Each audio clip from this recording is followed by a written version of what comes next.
TTD படம் பார்த்துட்டு வரேன். நல்லா இருக்கு எதுவும் சொல்றதுக்கு இல்லைண்ணா. நல்லா இருக்கியா? நல்லா இருக்கு படம், நல்லா இருக்கு. இல்லை நல்லா இருக்கு உண்மையும் நல்லா இருக்கு படம். ஆமாம் சார். இல்லை அப்படியே ஆறுதல் யாரும் கேமியோலாம் யாரும் பண்ணல நினைக்கிறேன். எனக்கு தெரிஞ்சு கேமியோ பண்ணல, அது கூட தெரியாமல் இருக்கலாம். ஜீவா கேட்ட நல்லா இருக்கு. அதான் சொன்னேன், ஜீவாவோட படம் வந்து எந்த படம் கொஞ்சம் சில கொஞ்சம் செட் ஆகலை. இந்த படம் கண்டிப்பாக செட் ஆகும். கண்டிப்பாக இந்த பொங்கல் வந்து அவருக்கு வந்து உண்மையிலேயே பொங்கலாக தான் இருக்கும். கண்டிப்பாக நல்லா இருக்குது படம். ரெண்டாவது நமக்கு போர் அடிக்கலை. ஏன்னா சில படம்லாம் இந்த பாவாதியெல்லாம் நமக்கு ஒரு மாதிரி ஆயிடுச்சு. ஸோ இது வந்து நமக்கு போர் அடிக்கலை. உட்காந்தா வந்து நமக்கு தேவை என்ன சார், கொடுத்த காசுக்கு ஒருத்தாங்க சார், கண்டிப்பாக அது ஒருத்து. யாரும் ஃபேமிலி ஆடியன்ஸுக்கு உள்ளே வந்தாங்கன்னா கண்டிப்பாக படம் வந்து போருன்னு யாரும் சொல்ல மாட்டாங்க, நல்லா தான் இருக்குன்னு சொல்லுவாங்க. ஸோ உலகத்தெல்லாம் இது சார், அந்த ஊர் பஞ்சாயத்து போர்டு தலைவர் அவர், அது நம்ம கதாநாயகன் ஜீவா. அந்த ஊரில் வந்து ஒரே நேரத்தில் கல்யாணமும் நடக்குது, அதே நேரத்தில் திடீர்னு வந்து இளவும் வந்துடுது. பாரியவும் எடுத்தாகணும்னு தம்பி ராமையா சொல்கிறாரு, எடுத்தாகணுன்ட்டு. கல்யாணமும் சொன்ன டைமுக்கு நடந்தாகணுன்றாரு. இது ரெண்டுமே நடந்தா இல்லையா? ரெண்டு பேருமே ரெண்டு குடும்பத்துக்குமே அட்ஜஸ்ட் பண்ணி காட்டுறாங்க. என் பொண்ணு கல்யாணம் 10:30 மணினா 10:30 மணி நடந்தாகணுன்றாரு. ஆனால் இவரும் வந்து 10:30 மணிக்கு பாடி எடுத்து தான் ஆகணுன்றாரு. இது எடுத்தாங்களா இல்லையா கதை, அவ்வளோதான். அதை நமக்கு வந்து டேரக்டர் ஸ்க்ரீன் பிளேயில் வந்து ரொம்ப அழகாக சொல்லியிருக்காங்க. சின்ன கருவு தான் சார், அந்த கருவை வந்து திரைக்கதை அமைச்சு நம்மளை சீட்டில் ஆடியன்ஸை உட்கார வைக்கிறாங்கன்னா அதுதான் டேரக்டரோட திறமை. அந்த திறமை இந்த படத்தில் நல்லாவே இருக்குது. சூப்பராக இருந்துச்சு. ஜாலியாக இருக்குது, ஜாலியாக பார்க்கலாம். சூப்பராக இருந்துச்சு. அவர் ஆக்டிங் எல்லாமே நல்லா இருக்கு, ஜாலியாக ஃபன்னாக பார்க்கலாம். அவ்வளோதான். காமெடி எந்த அளவுக்கு ஒர்க் அவுட் ஆயிருக்கு? ஃபுல் காமெடி இருக்கு, ஜாலியாக ஃபேமிலியாக பார்க்கலாம். நல்லா இருந்து காமெடியாக இருந்து ஃபேமிலியோட.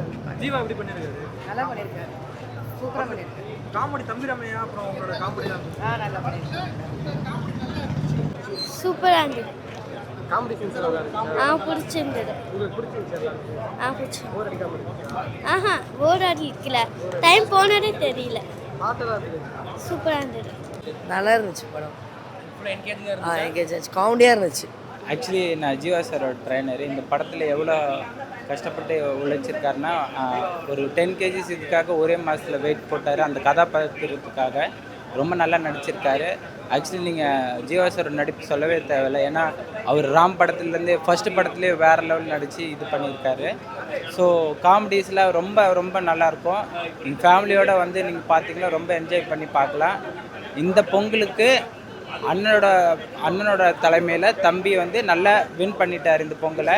ஆக்சுவலி இந்த பொங்கல் வந்து ட்ரிபிள் டி பொங்கல் தான். படத்தோட ஸ்டோரி என்னென்னா, நம்ம ஜீவா வந்து ஒரு பஞ்சாயத்து தலைவராக இருக்கார். ஊரில் பார்த்தீங்கன்னா ஒரு கல்யாணம் நடக்குது, அவர் தான் நடத்தி வைக்கணும். அதே டைமில் பார்த்தீங்கன்னா உங்களுக்கு பக்கத்து வீட்டில் வந்து ஒரு சாவு நடந்துருது. 2 பேருமே ஒரே டைம் தான் நான் பண்ணுங்கிற மாதிரி சொல்கிறாங்க. எப்படி இதை வந்து சால்வ் பண்ணாருங்க தான் படத்தோட ஸ்டோரி.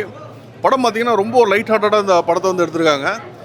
ஸோ ரொம்ப ஒரு பெருசாக ஒரு ஸ்டோரி, ஒரு பெரிய நம்ம யோசத்தெல்லாம் பார்க்கணும் அந்த மாதிரிலாம் எதுவுமே கிடையாது. ஃபர்ஸ்ட் ஹாஃபில் நிறைய காமெடி ட்ரை பண்ணியிருக்காங்க, அந்த காமெடி பெருசாக ஒர்க் அவுட் ஆகலை. ஸோ ஃபர்ஸ்ட் ஹாஃப் வந்து கொஞ்சம் லேக் இருக்குது. செகண்ட் ஹாஃப் வந்து காமெடிஸ் வந்து ஓரளவுக்கு ஒர்க் அவுட் ஆகிருக்கு. மெயினாக பார்த்தீங்கன்னு வச்சுக்கோங்களேன், அந்த இப்போ கல்யாண பொண்ணுக்கும் மாப்பிள்ளை இடையில இருக்க காமெடி, அதே மாதிரி அந்த மாப்பிள்ளைக்கும் மாப்பிள்ளை தோழனுக்கு இடையில இருக்க காமெடி, அப்புறம் இன்னொன்று பார்த்தீங்கன்னா அந்த ஒரு ஒன் சைடாக ஒரு பையன் லவ் பண்ணிகிட்டு இருப்பான், அவனை வச்சு பண்ண காமெடிஸ். இந்த காமெடிஸ் எல்லாம் பார்த்தீங்கன்னா உங்களுக்கு டுவர்ட்ஸ் கிளைமேக்ஸ் எல்லாம் அந்த காமெடிஸ் எல்லாம் நல்லா ஒர்க் அவுட் ஆயிருக்கு. படத்தில் பார்த்தீங்கன்னு வச்சுங்களேன், ஆக்டிங் வைஸ் வந்து தம்பி ராமையா வந்து ரொம்ப சூப்பராக நடிச்சிருக்காரு. இளவரசம் ரொம்ப அருமையாக நடிச்சிருக்காரு. ஜீவா தான் வந்து டோட்டல் படத்தை வந்து அவர் ஷோல்டரில் தூக்கிட்டு போகிறாரு. ஜீவா, இளவரசி இவங்களுக்கெல்லாம் ஒரிஜினல் நேம் யூஸ் பண்ணது வந்து நம்மளுக்கு டக்குன்னு ஆடியன்ஸாக பார்க்கும்போது நம்மளுக்கு கொஞ்சம் ஆடாக தெரிஞ்சுது. ஒரு ஆவரேஜான ஒரு படம் அது.